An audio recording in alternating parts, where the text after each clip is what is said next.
요즘 대한민국 사회가 예전 IMF 경제 위기 때보다 더 물가는 치솟고 환율은 끝모르게 오르고 있었고 또 가계 부채는 역대 최고입니다. 설상가상으로 코로나19 때부터 두각을 드러낸 보건 위기와 지구 온난화로 인한 기후 위기에 우리는 직면하고 있습니다. 그로 인해서 전 세계적으로 다시 과도한 민족주의가 제국주의적 성격으로 변모하고 있고 전쟁의 기운은 제3차 세계대전의 입구에 다다르고 있습니다. 이 대한민국은 그 태풍의 눈 중심에 있고 경제뿐만 아니라 외교와 안보까지 위험한 상황에 있습니다. 또한 국민 개인들은 더욱 이기주의가 심해지고 과열된 경쟁과 투기 그리고 경제적 불평등이 악화되고 있습니다. 이와 같은 악순환은 노년층의 증가와 함께 출산율의 저하, 더 나아가서 민족의 괴멸까지 언급되고 있을 정도로 사회에 깊숙이 자리 잡고 있습니다. 오늘날 이와 같은 상황 속에서 그리스도인에게 복음이란 개인적으로든지 사회적으로든지 대단히 중요한 역할을 합니다. 왜냐하면 기독교의 정신, 즉 예수님의 정신은 이미 세상을 이기셨기 때문입니다. 세상을 살아가는 법을 주님께서는 직접 이 땅을 살아가면서 이미 2000년 전에 우리에게 알려주셨습니다. 그러므로 우리도 이제 이 세상에서 구원을 경험할 수가 있습니다. 이 모든 이야기가 담긴 본서의 마가복음서는 예수님의 제자 마가가 기록한 최초의 복음서입니다. 그래서 특히 예수님의 역사적인 생애와 사역에 집중되어 있습니다. 예수님의 순환과 십자가, 부활, 재림 순으로 마가복음은 사건의 순서대로 나열하고 있습니다. 그래서 오늘 주시는 하나님의 말씀인 바디메오의 이야기도 순차적으로 맹인이었던 그가 어떻게 구원을 받았는지 마가는 기록하고 있습니다. 본문 46절 우리 같이 함께 읽겠습니다.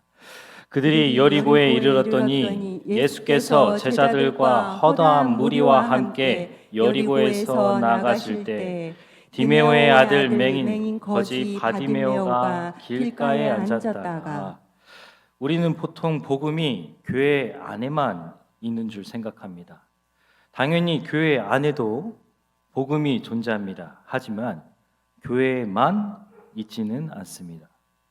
예수님은 분명히 말씀에서 제자들과 허다한 무리와 함께 계셨다고 기록되어 있습니다. 예수님 자체를 우리는 복음이라고 이야기합니다. 그리고 그 복음이 허다한 무리들과 함께 있었다고 볼 수 있습니다. 이 허다한 무리는 영어로 a large crowd입니다. 그 마을에서 자연스럽게 소집된 한 군중을 의미합니다. 곧 그 마을에 사는 사람들, 유대인들과 하나님을 모르는 사람들, 이방인들, 이 모두를 포함하고 있습니다. 그렇다면 복음은 예수님 당시에도 세상과 함께 존재했다는 것을 우리가 알 수 있습니다.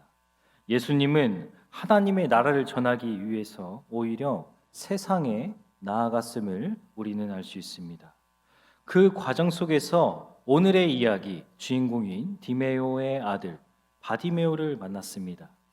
우리는 어떻습니까? 물론 태어날 때부터 모태 신앙인 분들도 계시겠지만 대부분의 성도님들은 복음을 받아들이기 전에는 이 바디메오와처럼 세상에 속한 사람들이었습니다.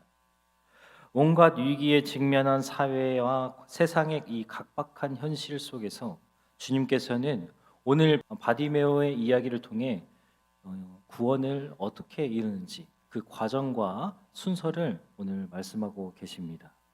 첫 번째는 복음을 받아들이는 과정입니다. 47절 말씀 제가 읽겠습니다.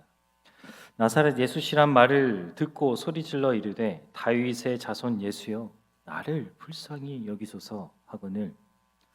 마가복음의 특징은 앞서 언급한 것처럼 시간 배열과 공간에 따른 사건을 순차적으로 기술했다는 것이 특징입니다. 예수님께서는 여리고를 지나가고 계셨습니다. 많은 사람들이 예수님을 만나 따라 나섰습니다. 그렇다 보니 예수님에 대한 이야기도 순식간에 퍼졌습니다.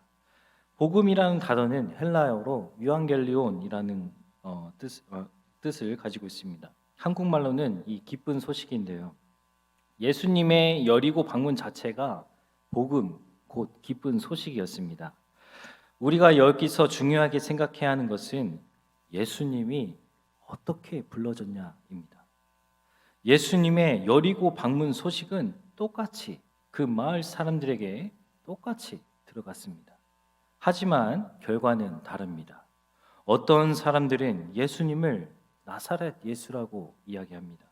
하지만 바디메오는 그 나사렛 예수를 다윗의 자손 예수라고 이야기합니다. 사람들이 수근거리고 있습니다. 사람들은 예수를 나사렛 출신인 한 선지자로 보고 있습니다. 나사렛은 그 당시 너무나도 작은 시골 동네였습니다. 얼마나 시골 동네였으면은 그 착하디 착한 나다니엘도 나사렛에서 무슨 선한 것이 날 수 있겠느냐라고 이야기했습니까? 오늘 우리에게도 똑같은 상황이 벌어지고 있습니다. 오늘 이 자리에도 복음은 누구에게나 다가갑니다. 이 순간에도 복음은 하나님의 말씀으로 지금 우리에게 다가오고 있습니다. 하지만 이것을 단지 예수를 나사렛 출신으로 보는 것처럼 세상의 눈으로, 하찮은 눈으로 판단하려고 합니다. 바울 선생님의 말이 맞습니다. 이 세상이 삶이 다면, 만약 죽음 이후에 삶이 없다면 세상에서 제일 불쌍한 사람이 우리라. 그 말이 100번이고 맞습니다. 하지만 우리는 나사렛 예수를 믿기보다는 다윗의 자손 예수를 믿습니다. 마가복음에서 다윗의 자손이라는 칭호는 여기 말고는 볼 수가 없습니다. 그만큼 바디메오의 고백은 대단한 고백입니다. 다윗의 자손이란 뜻은 메시아를 의미합니다. 이스라엘 역사 중 다윗이 통치한 기간이 제일 태평성대를 이루었고 나라가 부흥했기 때문입니다. 그러므로 다윗의 자손이라고 고백하는 이 바디메오의 마음은 예수님의 여리고 방문 자체를 복음, 곧 나를 구원할 기쁜 소식으로 받아들인 증거입니다. 예수님을 만나는 것이야말로 다윗이 이룬 태평성대처럼 이 바디메오의 일생일대의 제일 중요한 순간이었습니다. 예수님께서 여리고를 지나가는 소식은 그 마을 누구든지 접할 수 있었습니다. 하지만 그 소식을 어떻게 받아들이느냐가 중요합니다. 어떤 사람들은 나사렛 예수로 말하고 또한 바디메오처럼 다윗의 자손이라고 고백하는 그 소식을 복음으로 접하는 사람들도 있었습니다. 그런데 복음은 나사렛 예수라고 고백하는 자들에게 있지 않았습니다. 분명한 것은 바디메오가 예수님의 방문 그 기쁜 소식을 곧 복음으로 받아들였기 때문에 구원을 얻었다라는 말씀입니다. 오늘 예배 시간에도 복음은 똑같이 누구에게나 울려 퍼지고 있습니다. 하지만 받아들이는 사람에 따라서 이것이 기쁜 소식이 될지 아니면 아무것도 아닌 것이 될지 그것은 우리 자신에게 달려 있습니다. 주님께서는 여기 모인 모두가 예수를 다윗의 자손이라고 고백하는 이 바디메오의 마음을 갖기를 원하십니다. 아멘. 기쁜 소식, 곧 복음을 받아들이는 우리가 되기를 주님의 이름으로 기원합니다. 아멘. 두 번째는 긍휼함을 얻는 과정입니다. 본문 48절 말씀입니다. 같이 함께 읽겠습니다. 많은 사람이 꾸짖어 잠잠하라 하되 그가 더욱 크게 소리질러 이르되 다윗의 자손이여 나를 불쌍히 여기소서 하는지라. 아멘. 바디메오는 예수님의 여리고 방문을 기쁜 소식, 곧 복음으로 받아들인 사람입니다. 그는 그럴 수밖에 없었습니다. 자신의 병을 고칠 분은 오직 예수님뿐이라는 것을 믿었기 때문입니다. 그래서 예수님의 방문은 그에게 정말로 귀중한, 정말로 기쁜 복음이었습니다. 그 자체였습니다. 그가 겪었던 병은 선천적인 것으로, 선천적으로 타고난 이 맹인으로 성경은 기록하고 있습니다. 앞을 보지 못한 그의 병은 그를 사회적으로 소외시키고 정신적으로 피폐하게 만들었고 육체적으로 절망을 느끼게 하는 것이었습니다. 유대인들은 예로부터 이 선천적인 병을 하나님이 그를 저주한 것이라고 생각했습니다. 실제로 구약의 몇몇 본문에는 하나님이 직접 저주를 내려서 그의 자손들까지 멸망의 길로 걷는 것이 기록되어 있습니다. 그 율법을 신처럼 받드는 이 유대인들에게는 이 맹인과 같은 장애인들이 같은 공간에 존재하는 것만으로도, 사회적으로 교류하는 것만으로도 해서는 안 되는 것이었습니다. 그래서 병으로 아픔을 겪는 자에게 이 사회적 단절이라는 더 무섭고 무거운 짐을 안겨주는 셈이 되었습니다. 분명 이 바디메오도 이와 같은 상황을 겪고 있었습니다. 많은 사람들이 바디메오가 소리쳐 외치니 꾸짖어 잠잠하라고 한 것을 보면은 그가 사회적 약자인 것은 단번에 알 수 있었습니다. 하지만 바디메오는 이것에 굴하지 않았습니다. 자신의 처지를 예수님께 전할 수 있는 절호의 기회였기 때문입니다. 그가 그렇게 간절히 말한 내용은 고작 나를 불쌍히 여기소서입니다. 나를 고쳐달라는 것도 아니었습니다. 그저 나를 불쌍히 여기소서. 바디메오는 예수님께 긍휼함을 얻기를 원했습니다. 바로 이 긍휼함을 얻고자 하는 이 바디메오의 마음이 예수님께 전달이 되어서 그를 부르게 한 겁니다. 기독교에서 믿음, 소망, 사랑이라는 가치는 빼놓을 수 없는 겁니다. 하지만 이것들만큼 중요한 것이 있습니다. 그것은 오늘 바디메오가 주님께 구했던 긍휼입니다. 이 긍휼에는 두 가지 단계가 있습니다. 첫 번째가 나 자신을 있는 그대로 주님께 드러내는 것. 두 번째가 주님 앞에서 죄인임을, 병자임을 시인하는 것. 즉 회개의 단계. 이 두 가지 단계입니다. 이 단계를 바디메오는 오늘 말씀에서 예수님 앞에서 행했습니다. 군중들 속에서 맹인인 자신의 처지를 예수님과 대조하면서 자기는 이렇게 비천하고 비루한 인생을 사는데 우리 예수님은, 나의 복음 자체인 그 예수님은 바로 다윗의 자손이시다. 그렇게 자신의 처지와 예수님의 상황을 대조하면서 고백하고 있습니다. 우리는 어떻습니까? 바디메오는 자신을 긍휼히 여기시는 주님을 만났습니다. 오늘의 나는 주님께 있는 그대로 나아가고 있습니까? 내가 죄인이고 내가 병든 자임을 고백하고 있습니까? 주님은 우리가 병들고 죄인이기 때문에 나무라시거나 흠을 잡으시거나 외면하지 않습니다. 오히려 주님은 우리가 병들고 죄인이기 때문에 우리를 사랑하십니다. 아멘. 오늘 주님께서는 바디메오에게 베푸셨던 긍휼을 우리에게도 베푸시기를 원하십니다. 아멘. 나 자신을 주님께 있는 그대로 회개하고 그분께 긍휼함을 얻는 그런 경험을 우리 인생에서 날로 쌓아가는 우리가 되시길 주님의 이름으로 소망합니다. 아멘. 세 번째는 스스로 일어서는 과정입니다. 본문 50절 말씀입니다. 제가 읽겠습니다. 맹인이 겉옷을 내버리고 뛰어 일어나 예수께 나아오거늘 바디메오는 예수께 소리쳐 긍휼을 간구하며 뛰어갔습니다. 이 장면이 시사하는 것은 오늘 말씀에서 제일 중요합니다.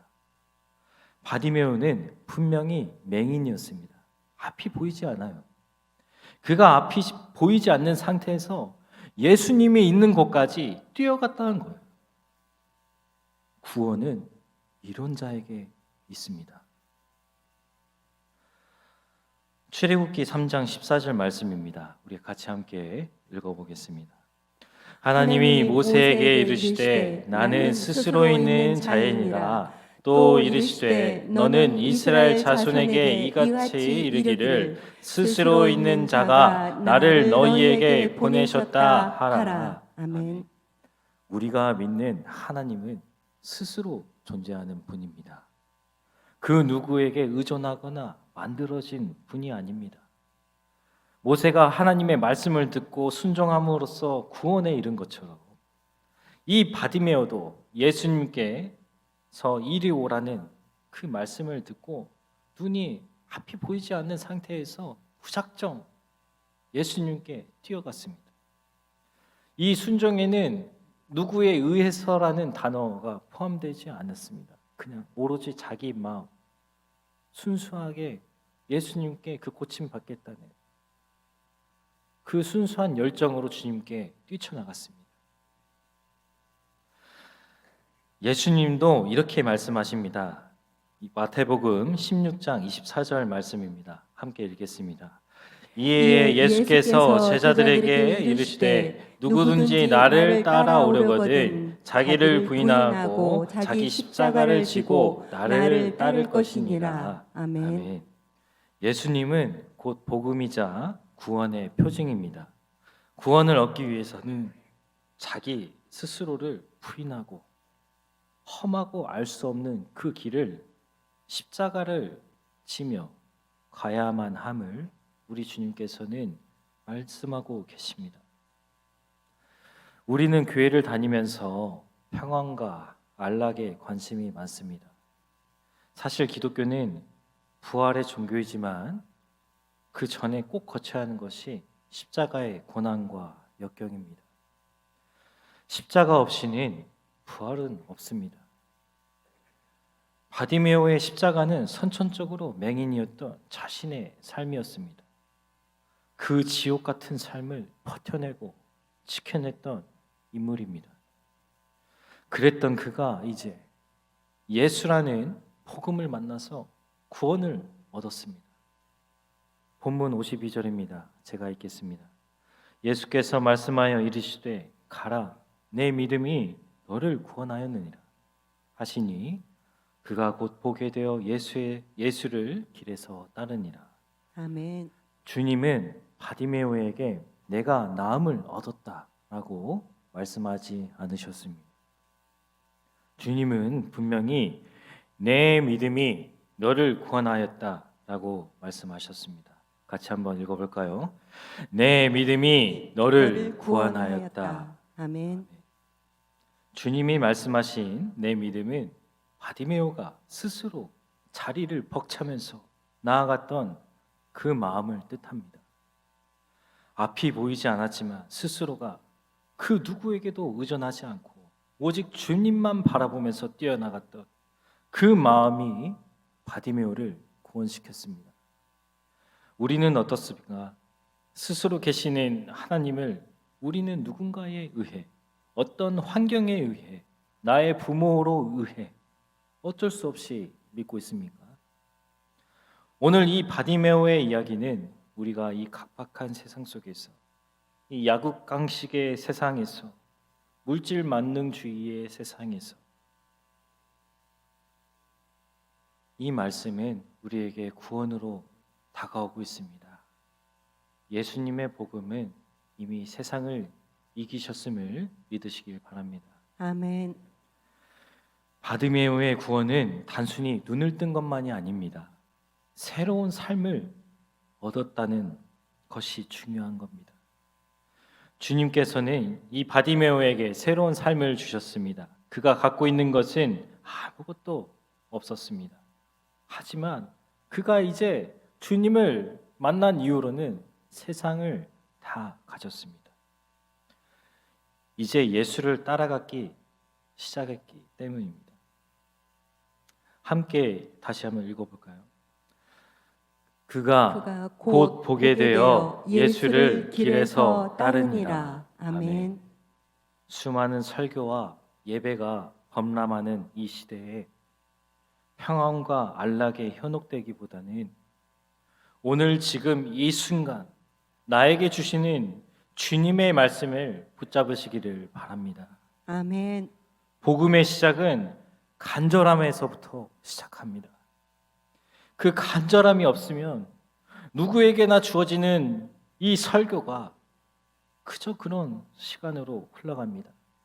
하지만 바디메오가 그랬던 것처럼 누구에게나 주어지는 이 예수님의 방문 소식을 기쁜 소식, 곧 복음으로 접한 것처럼 주님의 말씀을 간절한 마음으로 붙잡는 우리가 되시기를 소망합니다.